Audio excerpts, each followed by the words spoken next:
ప్రియులారా, యేసుక్రీస్తుని పరిశుద్ధ నామంలో మీ అందరికీ వందనాలు. ఈ రోజున పరిపూర్ణ స్వస్థతనిచ్చే దేవుడు అనే టాపిక్ గురించి మాట్లాడుకుందాం. నిన్ను స్వస్థపరచు యెహోవాను నేనే, I am the Lord that healeth thee. నిర్గమకాండము 15వ అధ్యాయము 26వ వచనము.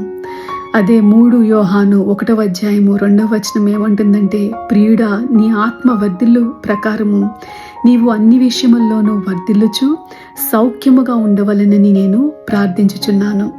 బైబిల్ దేవుణ్ణి కేవలం శారీరక స్వస్థతనిచ్చే దేవుడుగా మాత్రమే కాకుండా మనస్సును, భావోద్వేగాలను, ఆత్మను స్వస్థపరిచే దేవుడుగా చూపిస్తుంది. దేవుడు నిన్ను స్వస్థపరచు యెహోవాను నేనే అని అన్నప్పుడు పరిపూర్ణ స్వస్థత గురించి మాట్లాడుతున్నాడు. కోవిడ్ టైంలో నాకు ఒక ప్రత్యేకమైన భారాన్ని ఇచ్చాడు దేవుడు. ఏమన్నాడంటే, many people will be concerned about physical health and lifes, but I want you to pray for mental health. మానసిక ఆరోగ్యం కోసం నువ్వు ఎక్కువ ప్రార్థన చేయమని నాకు ఆ భారాన్ని ఇచ్చాడు. ఈరోజు మనం చూస్తే దేవుడు అప్పుడు ఎందుకు చెప్పాడో స్పష్టంగా అర్థమవుతుంది. బైబిల్లో మనం ఎన్నో శారీరక స్వస్థతల ఉదాహరణలు చూసాము.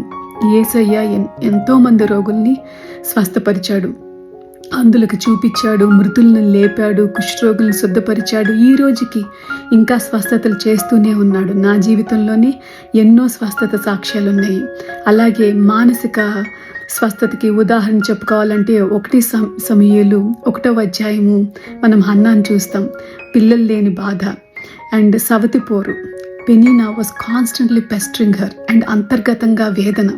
మనకు వాక్యం ఏం చెప్తుందంటే, ఆమె మనసులో ఎంతో కృంగిపోయి యెహోవాకు ప్రార్థన చేయొచ్చు, బిగ్గరగా ఏడ్చెను అని. Out of the bitterness of her soul she cried out. అయితే ఆమె పరిస్థితి వెంటనే మారకపోయినా మనకు వాక్యం ఏం చెప్తుంది అంటే, ఆమె ముఖము ఇంకా దిగులుగా లేదు. Her countenance was sad no more. పరిస్థితులు అప్పుడు మారలేదు అనిపించినా సరే మానసిక స్వస్థత సాధ్యము అని ఇది మనకి రుజువు చేస్తుంది. అలాగే ఆత్మీయ స్వస్థత. మన పాపము ఆత్మని గాయపరుస్తుంది. అందుకని యేసయ్య ముందు పాప క్షమాపణ చేసి తర్వాత స్వస్థపరిచాడు. మన ఆత్మ స్వస్థతగా ఉంటే గనక మన జీవితం క్రమంగా ఉంటుంది.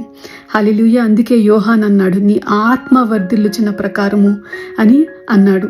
మనము శారీరక స్వస్థత గురించి ప్రార్థన చేయాలి. అలాగే మన మానసిక ఒత్తిడి, మన బరువు అంతా దేవుని సన్నిధిలో వదిలేయాలి. అలాగే it's very important to rest. Hallelujah. దేవుడు ఈ కాలమున తన ప్రజలందరూ కూడా పరిపూర్ణ స్వస్థత కలిగిన ప్రజలుగా చేయాలని ఎంతో ఆశపడుతున్నాడు. హల్లెలూయా.